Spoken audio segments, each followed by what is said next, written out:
no one else does. Morning, Joe. Good morning, Ann. I'm glad to see you again today for our fifth uh, episode and about Mission Control, A Big Feelings Adventure.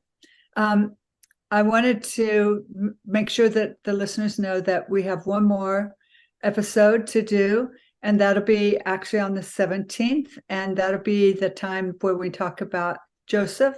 And it'll also be a question and answer time where we can also share a little bit more about our work together and what each of us is doing individually with our careers as author and illustrator. So that'll be the 17th. I think it's going to be at 10 o'clock instead of 10:15. So I'm Oh, looking good. forward to that as well. Yeah. And I also wanted to remind reader or listeners that there's a website that we've worked on together called thebadgesofpower.com, which is one, it's all about Joseph and Gretchen in this book and in the future books that we will be writing still. But also, if you go to a hop, skip, and a jump ahead.com/books, you'll see additional information about the book that we're talking about and lots of free gifts that people can sign up for, and also lots of other little activities for kids, but lots of resources for parents and kids on the website. And then also on the website is information about other books that will be coming out soon, but not ready, not on Amazon yet, but they're getting illustrated and ready right now. So I just want to let people know about that. And also, since last week we talked about mom, there is information there called Parent Power Packs on the website where parents can learn a little bit more still about what the story is all about and how parents can, and teachers and other people reading the stories can learn more about how to use the book with their child to help build skills. So today our goal is to talk about Gretchen. And just to give a little background information about Gretchen, Gretchen is my niece's dog. She lives in Alaska. She's quite an adventurer. She has two brothers who are 5 times bigger than she is, and they do lots of snow adventures. And if you readers can go, listeners can go to the Instagram account and find her and see some of her adventures. And also, I wanted to share a little bit more about Gretchen. And maybe Joe, you want to kick in too, because we did model the Gretchen in the story about after the real Gretchen, and Right. kids find that to be quite interesting. Like, oh, you, they just it's a concept that's new to them. But your process of developing the picture of Gretchen in the story is really cute. And I was going to share something real quick. I had this made for kids to be able to hold while I read the story to them. And so it's fun to have those as a little prop. But maybe you could tell us more, like we've got Gretchen here as a stuffed animal that in Joseph's imagination, but then also Gretchen as she is when she's participating in Joseph's imagination. That's right. So I just texted you some drawings. So maybe we can bring those up. But Yeah. those are kind of interesting. Like my very first, after seeing a picture of Gretchen, and because we decided that she was a teacup wolf. Right. That's what my niece calls her. So if you go back down, man, right, that one. So that little sketch right there. Can we open that up?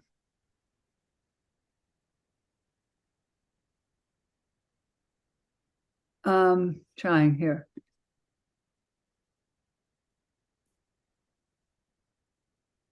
You know what? Can we share your screen maybe? It's on my iPad. Um, let's see. Ta-ta. Yeah, maybe we can share my screen. So let's see. let me bring this one up. And then, okay, I'll share my screen. Okay, can everyone see that? Mhm. Yes. Okay, so based on our story and then based on the picture of Gretchen, I just started just coming up with some ideas of what was going to look like with Gretchen in the story. So, we went with that teacup wolf, so that's what I labeled it.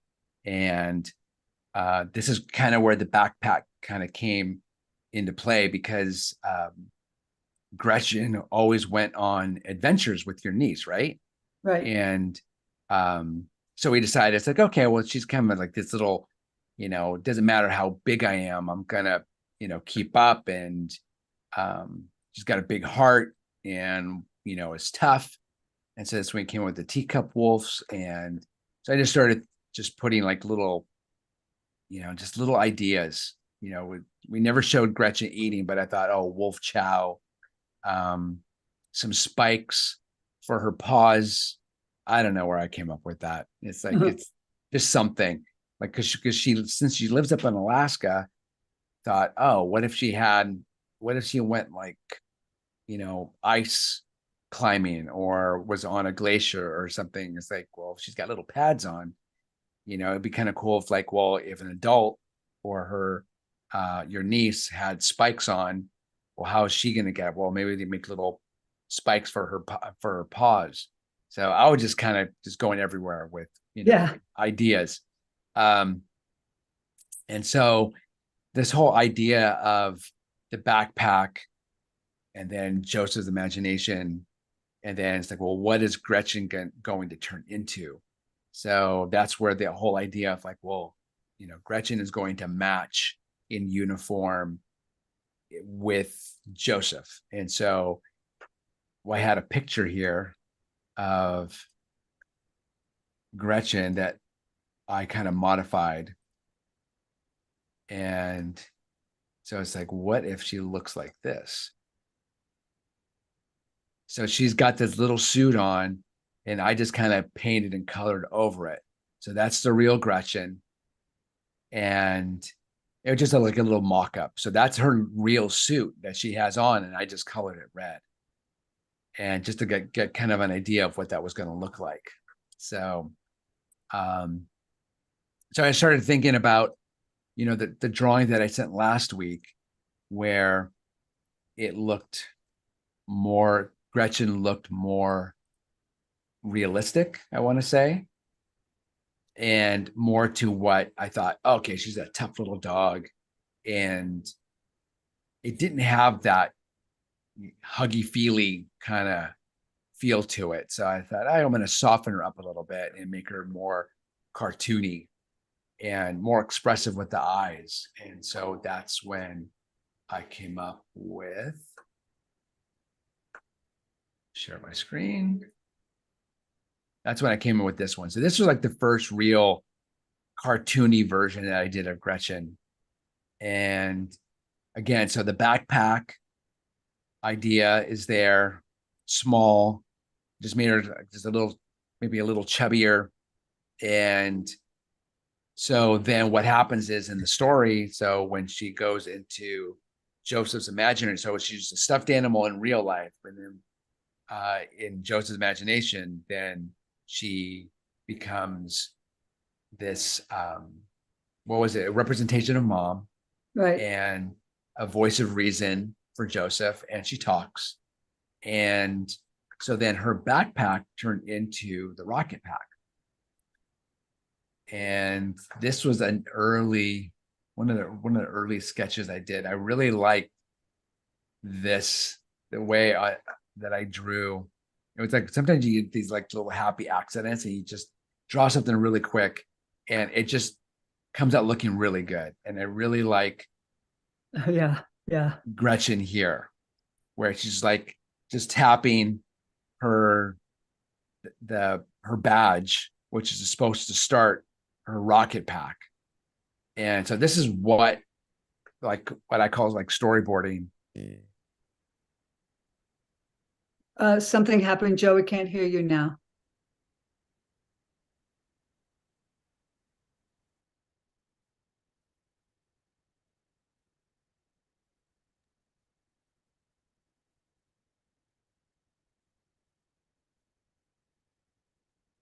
Uh-oh.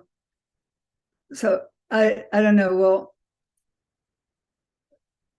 I'll just pick up, and then if you can figure out what happened, Joe, or maybe sign out and come back in again, I'll carry on from here until we get back your video. So Joe was talking about the role that Gretchen plays in the story. So yes, and his real life, I think of Gretchen sort of as his support dog, because he really does use her a lot to help him get through difficult situations. And so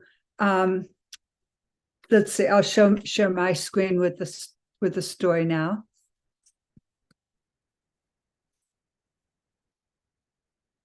So here we are with the cover of the book.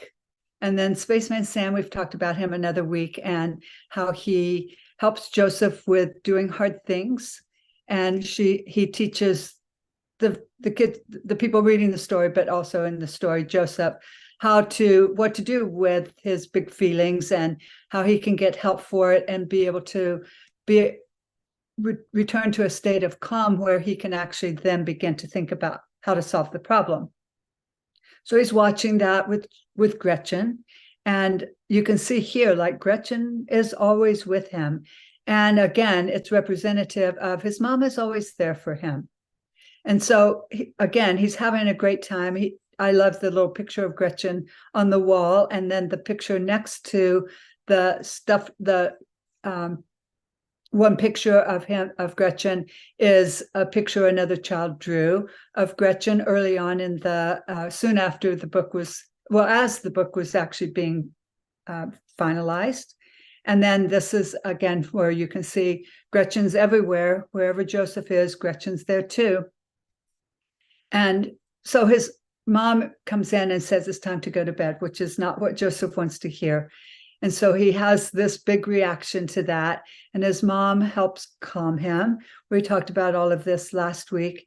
And then his mom helps him get to that state where he can start thinking about, what could I do about my big feelings?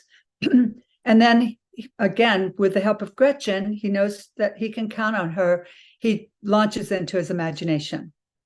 So here they are in their spacesuits, and they're off on their adventure. And again, he takes his mom with him on his screen, on his monitor, because she's important to him. He knows that she's a support. And then in his imagination, actually, it's Gretchen that he's taking along with him. So Gretchen is really going to imitate the same thing that she sees Joseph doing. So Joseph has this power kick, and then Gretchen assumes the same thing, and the facial expression on Joseph's face, she's imitating also. So you'll see that Joe has been able to do that in other pages in the story as well. So now he's ready to activate his imagination and work through the challenge of, I don't like what's happening. I don't really want to have to turn off the TV. I just want to keep doing what I want to do. And now they have to, Joseph has to figure out how to solve that Testing problem. 1, 2. Yeah, you're back on, Joe. Okay. So here's where the Hypnotron pops out the hypno cables and captures Robojo. And in other sessions, we've talked about how Robojo and Joseph, they're one and the same. It's kind of like Joseph's avatar. And so whatever Robojo feels, Joseph feels too. But here we've got Gretchen in control. She's not affected by everything that's going on with Joseph. She's staying cool, but she sees, oh gosh, it looks like Joseph's gonna really need some help because of his big feelings.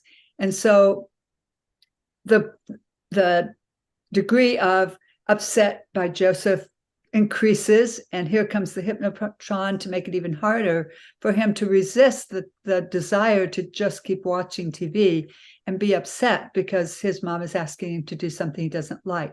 So now Gretchen really kicks in with her role as support dog, and she recognizes that he can't really do this on his own in the moment. It's really overwhelming to him. And this is true of so many of the families that I'm working with, and that is that they need to, they see that their child needs support. It can be hard sometimes to be in a calm state as the parent. It can be hard as the parent to know what to say. I tried to model for the reader, this is how you can support your child. And these are some tools that you could offer to your child that could help when these big feelings are happening.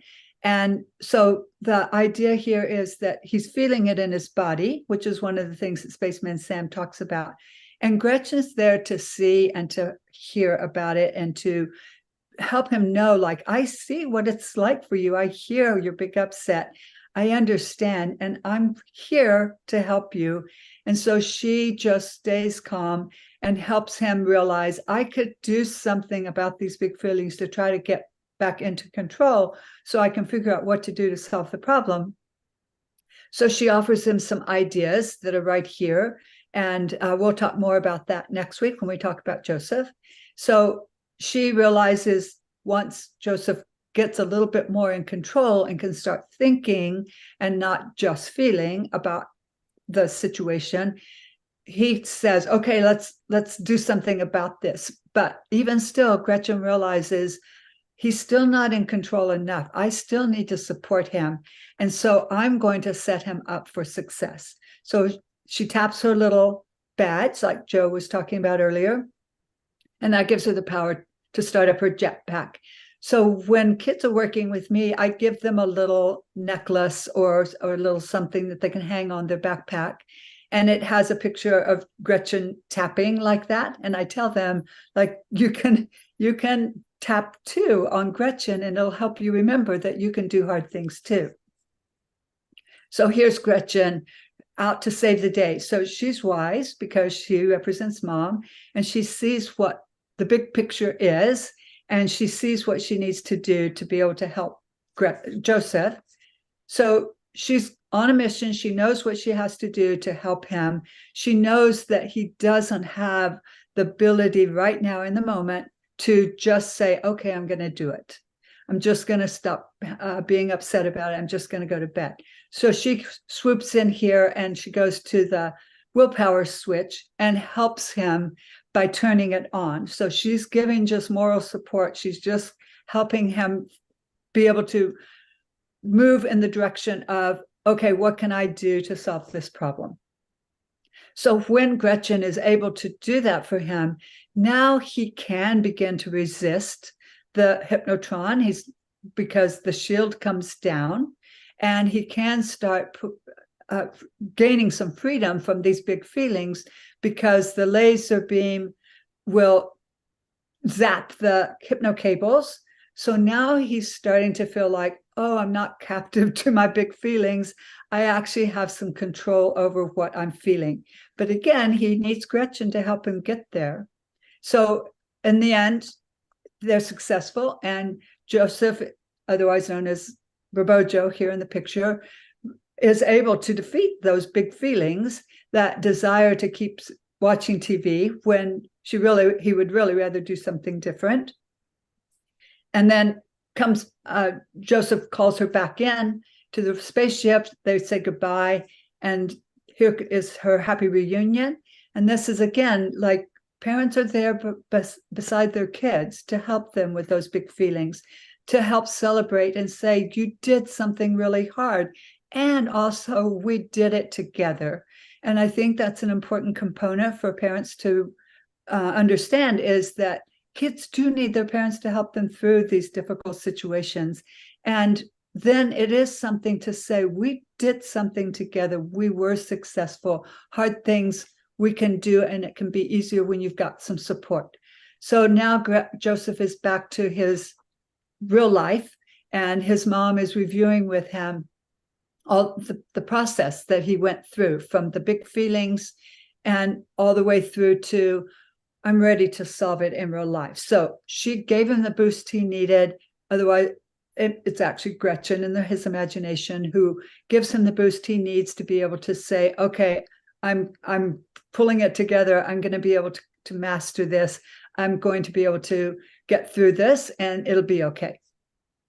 So indeed, with Gretchen by his side, he's remembering himself on the spaceship and how he was able to turn off the monitor and close down his imagination. And it's easy for him to think now, oh, I could do it in my imagination. I can do it now in real life too. And then he's taking Gretchen with him to bed because Gretchen goes everywhere with him, just like his mom. And then his mom is helping him through his big feelings, helping him remember, oh, remember at first you were feeling like you were really angry. And then little by little, you started to calm down a little bit and start thinking about what could you do to solve the problem? Because the expectation is that you're going to bed, even though you don't like the idea. How are you going to handle that situation?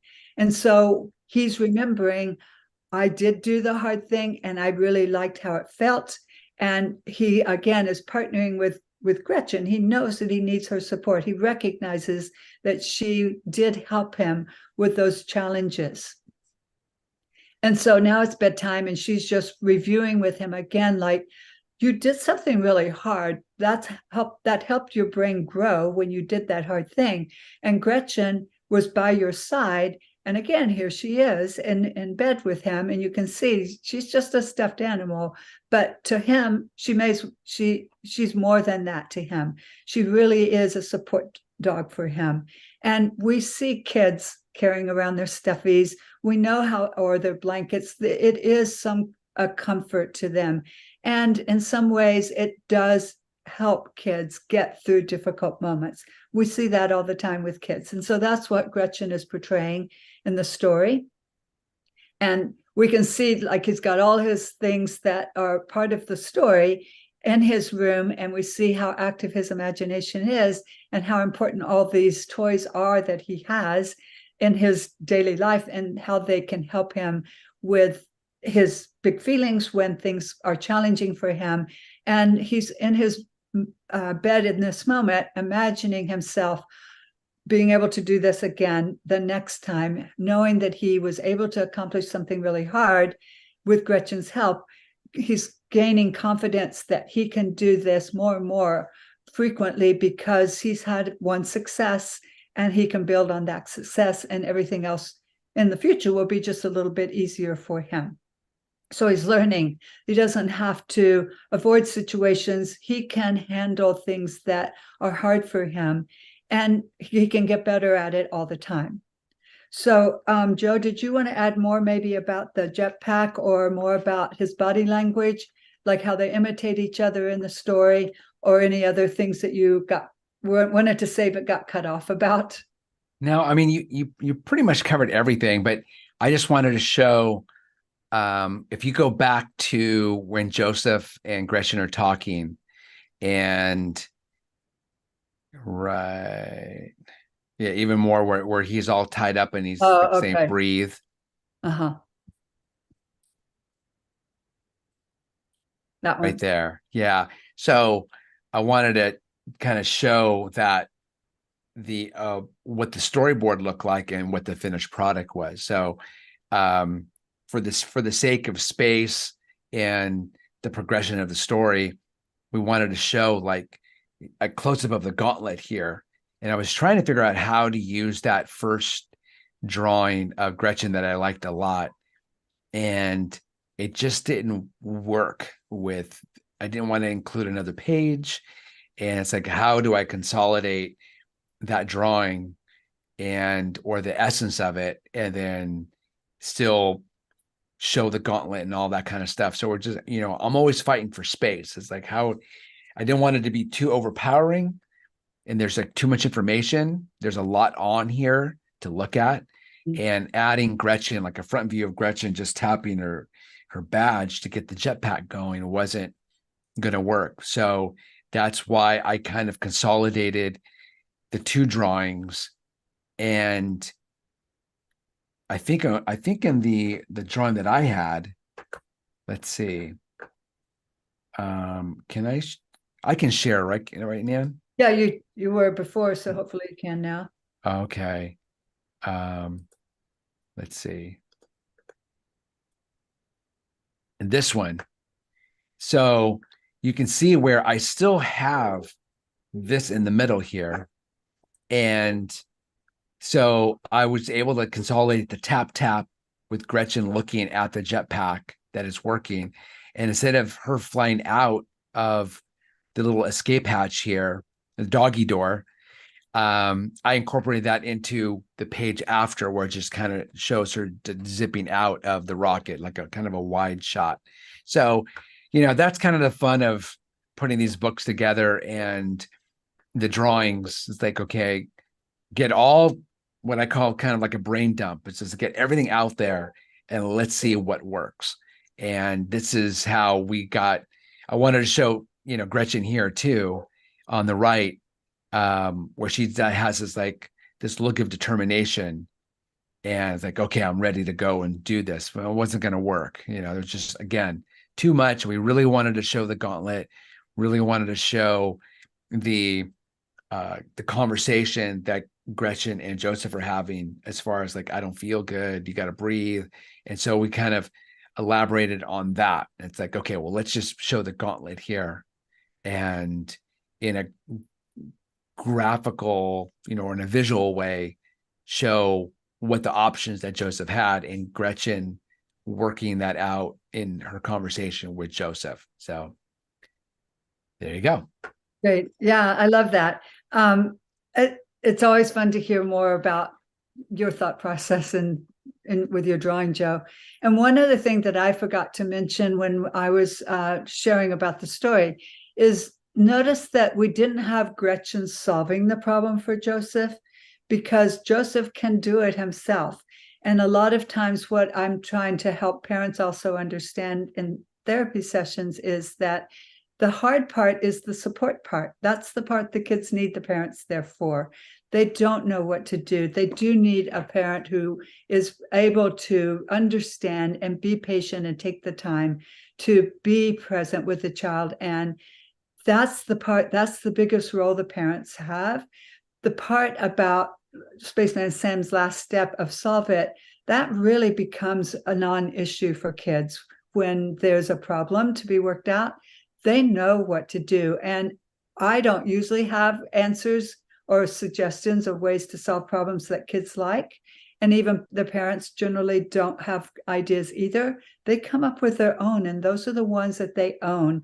And those are the ones that they feel like, I can do this. I might tweak their answer just a bit to make it more clear for them or something. But generally, I do ask them to figure out what they're going to do to solve the problem.